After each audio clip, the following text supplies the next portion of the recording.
Good day, everybody. So, for those of you watching from any part of the world, my name is Dr. John Ifyong. This is GER Hub, Genesis Educational Research Hub. In today's class, we shall be discussing STA 4101 stochastic processes. In my previous class, we had discussed several things on what is called a random walk as a stochastic, a type of stochastic process, right? Now, where we stopped in that particular class or that lecture was sample trajectories. And although we had given a definition to what sample trajectories are, we were at our example before, we were at one example, right? Before stopping that class. Yes.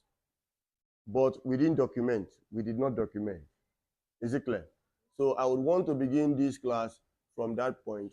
But today's class will be focused entirely on other things different from this. Okay? So let's conclude with what we had said previously about sample trajectories. So what did we say a sample trajectory is? We said it was a sequence of what? Possible values of a family of random variables constituting a stochastic process, right? Taken in increasing order of what? Time. And please continue that statement with saying a possible sample trajectory. What other name did we call a sample trajectory? Or part, right? Or a sample part of a simple random walk.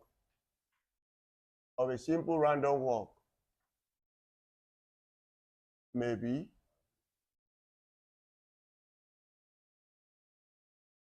zero plus one plus two plus three plus four plus five plus six plus seven plus six plus five and so on. Now, if you've written that down, let me explain. You just put your pen down and let me explain something before we proceed. Now, if you remember, in a simple random walk on a real line or described by a real line, this is, let's call that our point x0. So x0 can assume 0 as an element of its sample space or its state space, right? Now, in a simple random walk, the object or the particle moves in unit steps until it gets to its destination. Is it not so? So let's assume that this is 1, 2, 3, 4, 5, 6. Please take note. Provided you are moving in the positive direction, this is plus 1, this is plus 2, this is plus 3, this is plus 4, this is plus 5, this is plus 6, and so on. Is it clear? Now, what is called a sample trajectory is a sequence of all the possible values that are assumed by what? The random variable. But the condition that makes it a sample trajectory is that all the values it assumes must be what? Positive. Is it clear? That's why in this sample, this example you see here, there are no negatives, meaning that it is always considered to be what? A forward movement. Now, you would ask yourself quickly, why is there plus 6 coming after 7? There is no restriction as to what kind, whether you must always go forward in the positive direction. All these movements are in the positive direction. So a particle can move from 0 to 1, from 1 to 2, Those are unit steps, right? From 2 to 3 to 4. In unit steps, it keeps moving to 5. Let's put to what? Plus 7. Do you see it? And when it gets to plus 7, instead of going forward to plus 8, making another unit step, it starts coming back in unit steps also to plus 6 to what? Plus 5. So its destination along the positive direction could be 5. But to get to 5, it has moved unit steps through 1, 2, 3, 4, 5, 6, and 7, and then makes unit steps backwards, still within the positive axis, back to what? 5. Is it clear? So when we call this a sample trajectory, it is simply because it is a sequence of values assumed by the random variables in that random walk. You know, it's a collection of random variables will make what? A stochastic process. Okay? So that is what I really wanted to show you. The emphasis on the movement along the positive direction and the emphasis that it must not be strictly one directional. It could also move along the positive direction, going forward and what? Backward. Otherwise, if you cannot do that, we won't have what we call the drunkard's walk. Eh? You know how drunkards move. A drunkard can move like this and then he staggers backward. Is it not so? He can stagger a step backward or 2 steps backward. Those of you who usually get drunk. Eh? I don't want to call names, but some of you look like that.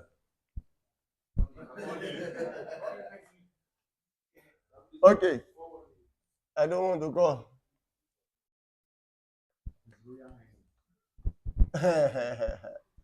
Hey, Odogu does not drink.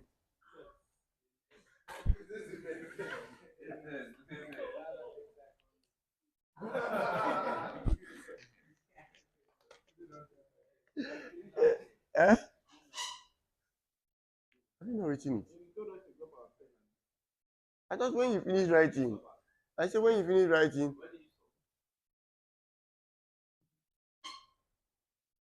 Which one did you not write? Just the example. Just write. You started from 0, plus 1 up to plus 7, plus 7, then 6 and 5. Okay. Put no, it doesn't end here. What did you write? No, you get to 7. That was it's still the same thing. Put what I'm saying, put dots in front because that is still contained. Okay, are we there? Now let's begin with today's class. The basic thing I want to discuss today is types of random walk. Types of random walk. Are we there? Okay, please, you may write. Consider a simple random walk.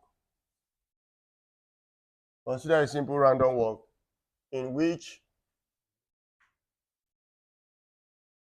the steps taken by a particle or the particle are mutually independent.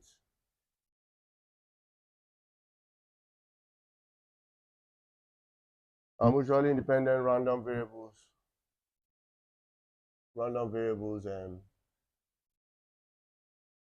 with P and Q as probabilities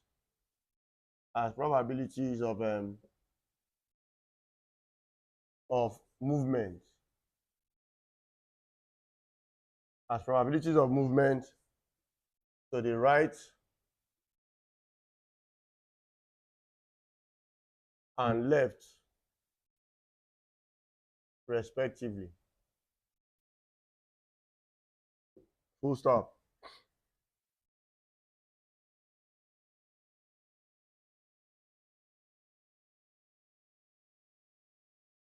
the following types of random walk. The following types of random walks may stem from some cases under this consideration. So now we want to look at some types of random walk. Okay, we want to look at some types of random walk, but as a basis for our argument, we are saying that let us consider a simple random walk. A simple random walk in the sense that we are looking at a random walk along the real line. Is it clear? Okay, and in that random walk, we are considering that the particle moves in unit steps, backward or what? Forward, with assigned probabilities P if we are considering a forward movement as having a probability of success and a backward movement as having a probability of failure Q, such that P and Q are complementary, hence giving 1 in addition. Do you understand me? Now, so to set up the types of random walk, please, one has to consider this case, that there is a simple random walk in which the steps taken by the particle are what? Mutually independent random variables with P and what? Q as probabilities of movement to the right, a forward movement, and movement to the left, a backward movement. Okay? Now, the following types of random walks may stem from what? So, some cases under this consideration. Number one, the first type of random walk we shall be looking at is the symmetric random walk. Symmetric random walk. Symmetric random walk. So,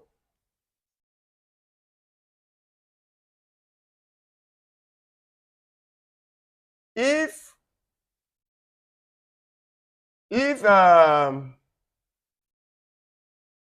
the probability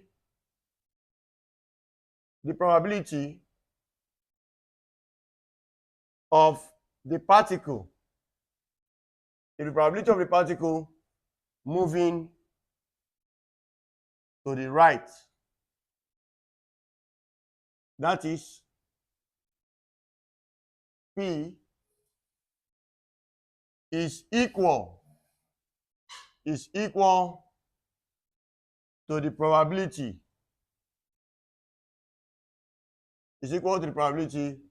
of the particle moving to the left, that is Q, and P equals Q equals half, then we say that the random walk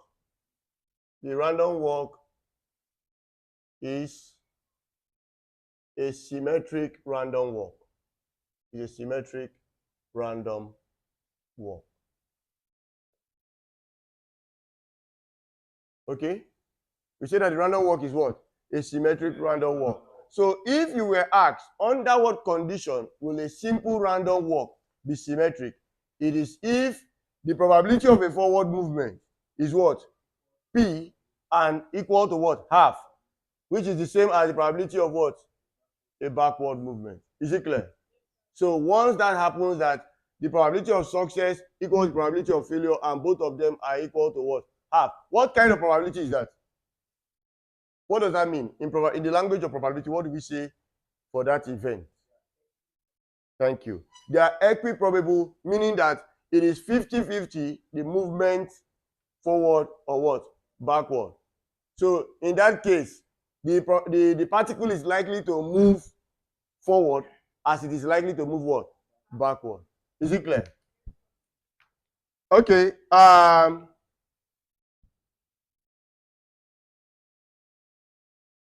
Number 2 is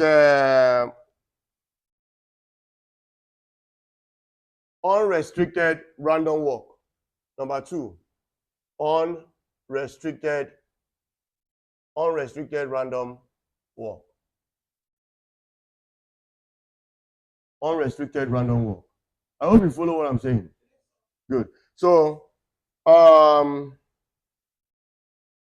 if P, I don't think we need to stress what P is again. Everybody knows that it is now, we are now considering the probability of our forward movement as what? P in this case. Is it clear? So if P is greater than half, what does that mean? If P is greater than half, what would it mean? It means that the particle is more likely to move forward in a simple random walk, right? Than moving what? Backward. Good.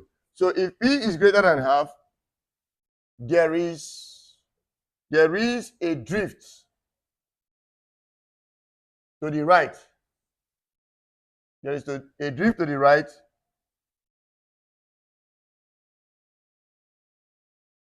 But if P is less than half, then there is what? A drift to where?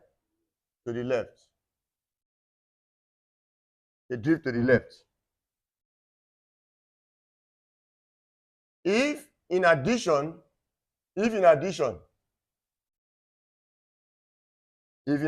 comma, there is no limit on the extent to which so I hope you can catch the board, to which the particle can move from the starting point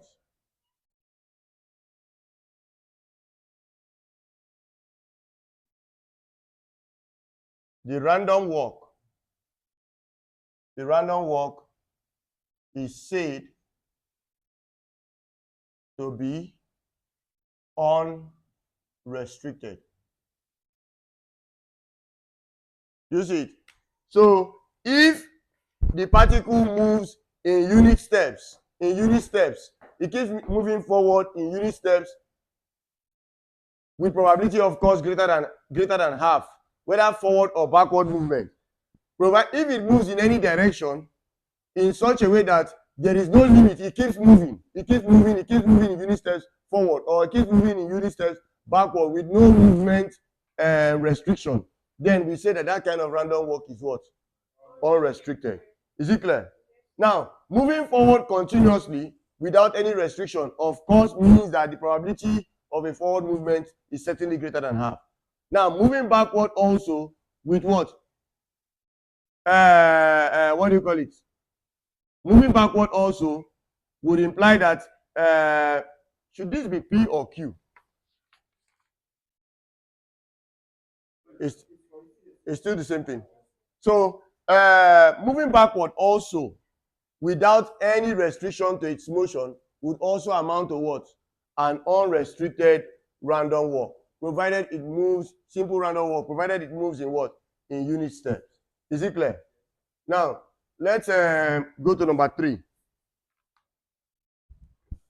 Let's go to number 3.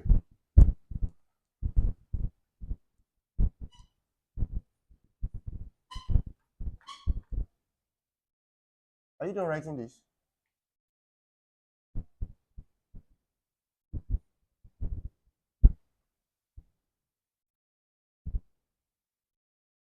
Okay, so number 3, restricted random walk. Restricted random walk.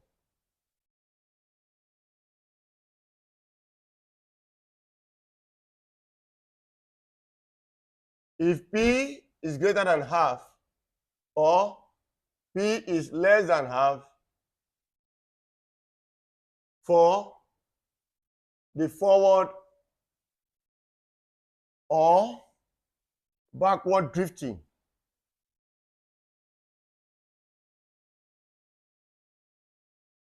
of the particle and there is a limit. Let me put here but there is a limit to the movement of the particle. We say that the random walk is what? Is restricted. Is restricted. So, in other words, if a random walk is not unrestricted, it is what? Restricted. Then comes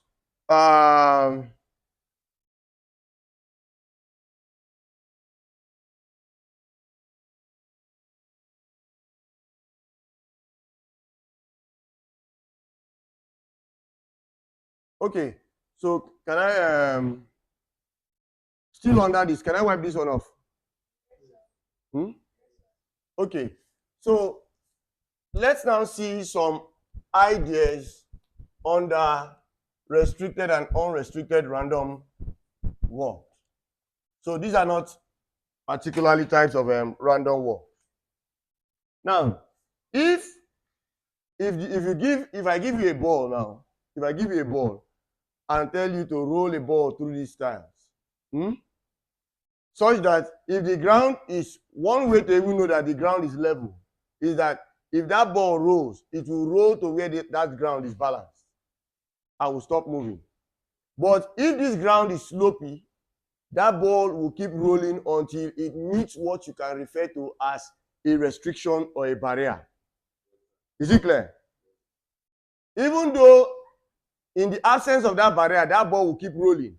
Provided that barrier is there, it will stop the forward motion or backward motion of that what? That ball. Is it clear? Now, we want to look at different types of barriers that could exist under what? Restricted random walks. Are you having a class now? Okay. So, let's now see. So, paragraph. If there is a point or position, if there is a position x equals a, which marks, if there is a point x equals a which marks the end of the motion of a particle, then the random walk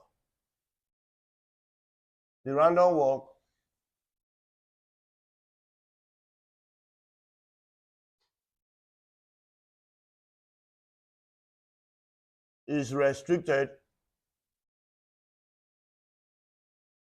and the point x equals a is called an absorbing barrier. It's called an absorbing barrier. So, if a particular particle, let's assume that this is a particle, and you let this particle roll in forward motion through unit steps, until it gets to a point here where you call x equals a. This point, beyond this point, it is this point here that stops the forward motion of this ball. If this point, in physics, I think we would usually put this to show that this place is a solid object, right? Now, if this ball is stopped from going forward as a result of this particular obstacle, then this obstacle is called a barrier. You understand me? And that point x equals a, at which this particular obstacle prevents the forward motion of the ball is called what? An absorbing what? Barrier. Is it clear? Now,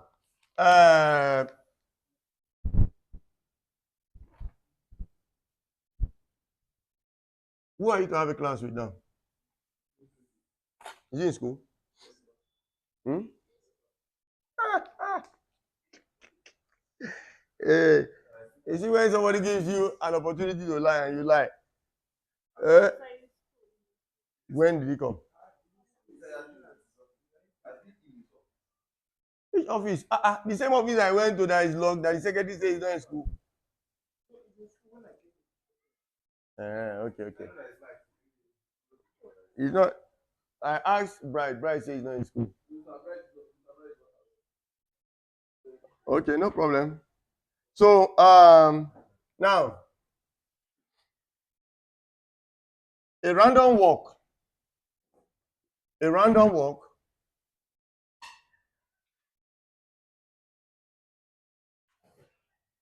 can also have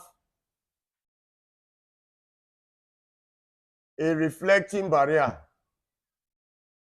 A reflecting barrier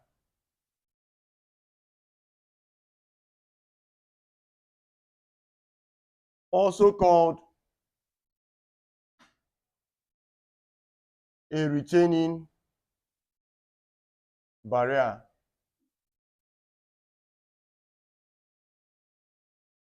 At the point x equals 0. If when the particle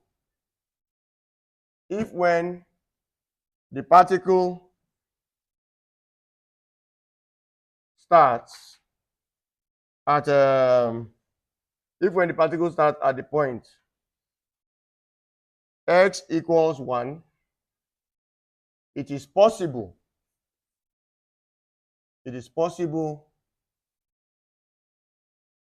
to move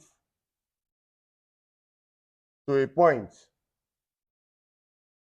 x equals 2 with probability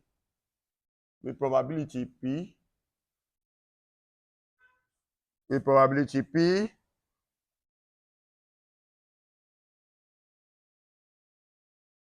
and it can also move to a point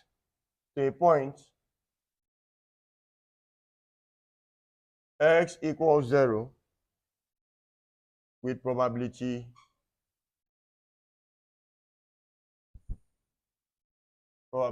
q,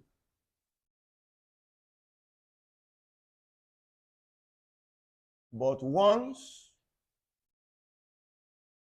at the point x equals 0, it is reflected. Look at that wipe off. It is reflected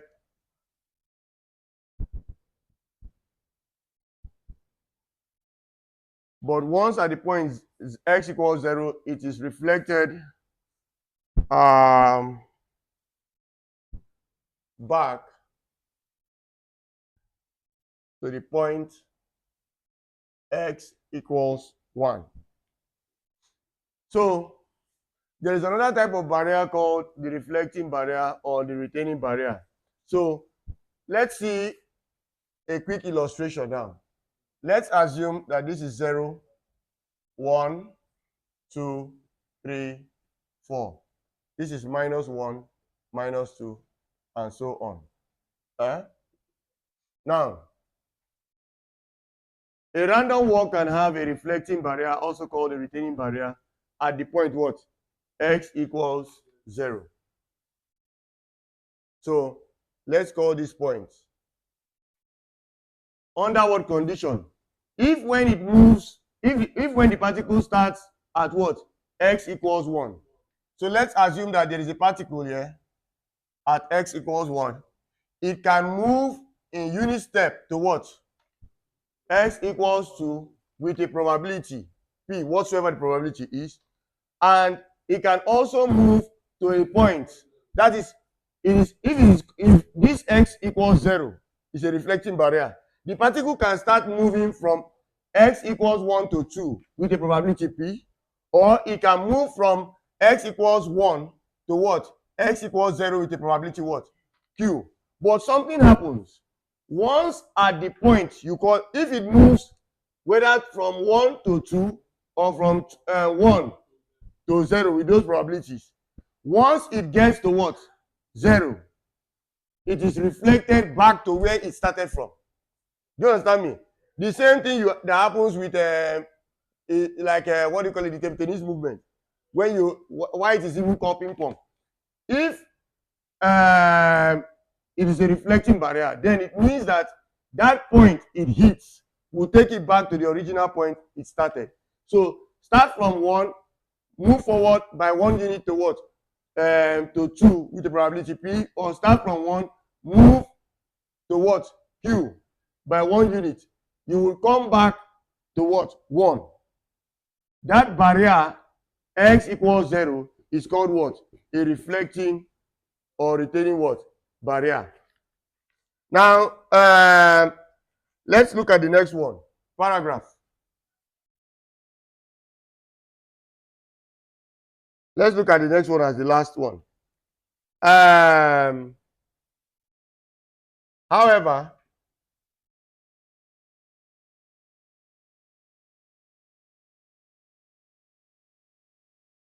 we can also have what is called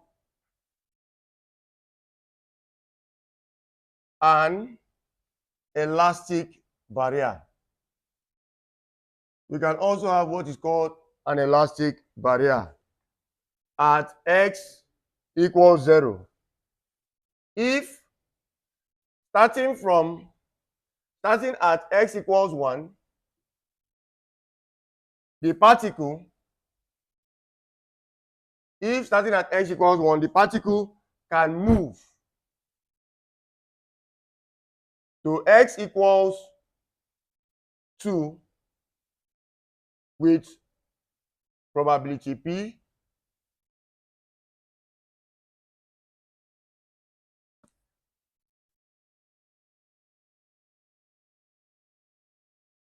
it can move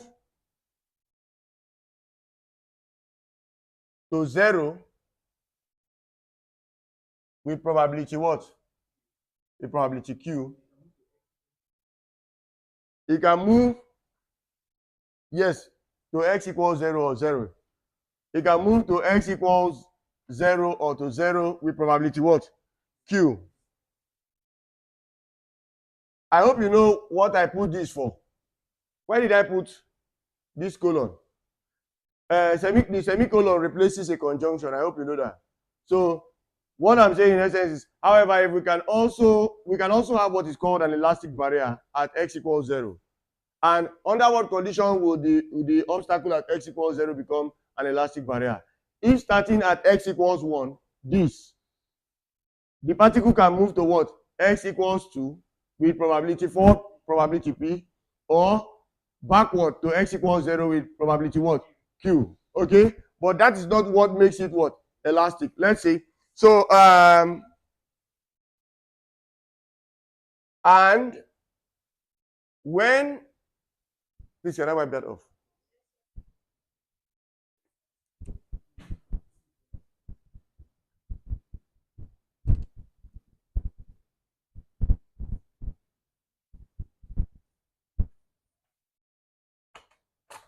I'll round up now so that you can go and call it if it's not wrong. And when it is in state x equals 0, it is either absorbed with probability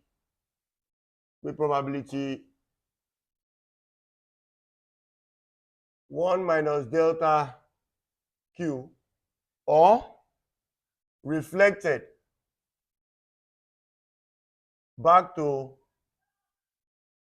x equals 1 with probability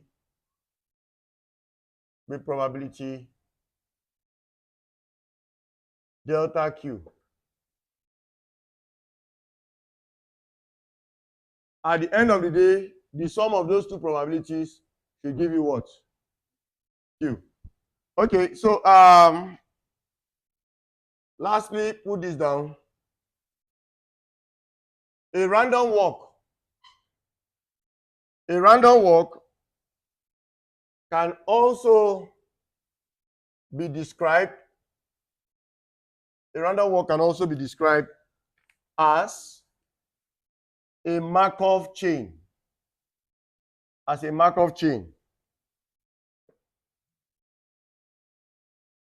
In this instance, if you are to describe a random walk as a Markov chain, then the following holds true. Let xn for n greater than or equal to 0 be a Markov chain. One of our discussions under stochastic processes would incorporate what? Markov chains. Okay? So Markov chain is a topic we are going to treat under stochastic processes. Is it clear? So, but for now, let's see under what condition a random walk is what? A Markov chain. So a random walk can be described as a Markov chain. In this instance, if this is a Markov chain, then what happens? With transition, let that be a Markov chain with transition probability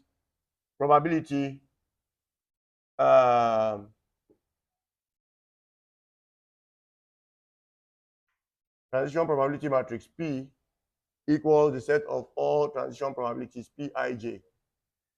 Then, see, please look up, everybody. Look up. In a Markov chain, we are not assuming under all instances that the movement is linear. You could have something like this. States could be represented in this manner. 1, 2, 3. There could be 3 states in that Markov chain. Now, in a Markov chain, it is possible to have this movement. That is, you can move from the state 1 back to itself. So you can move from 3 back to what? Itself. But it must have a probability Pij. So this one now, Pij means it will be what? P11. You see it? This will be what? P22. This probability, the probability that allows a particle to move from state 2 to state 2 is P22. This will be what? P33. Then you have P12. You have P21. Do you understand me? You have what? P23 and you have P32. You see it? P32. Then you have what? P13 and what? P31. Now, if I give you one of the questions you could be asked generally, not just in my exam, in stochastic processes under Markov chain, a question coming on under Markov chain could be, this is what we call a transition probability diagram. One could give you this to convert it to a transition probability matrix. The transition probability matrix is a matrix P that contains what we call what? Transition probabilities. So in this one, you have P11, P12, P13, because there are 3 states. You have P21, P22, P23, P31, P32, and P33. Is it clear? So we will continue from there in the next class. Okay?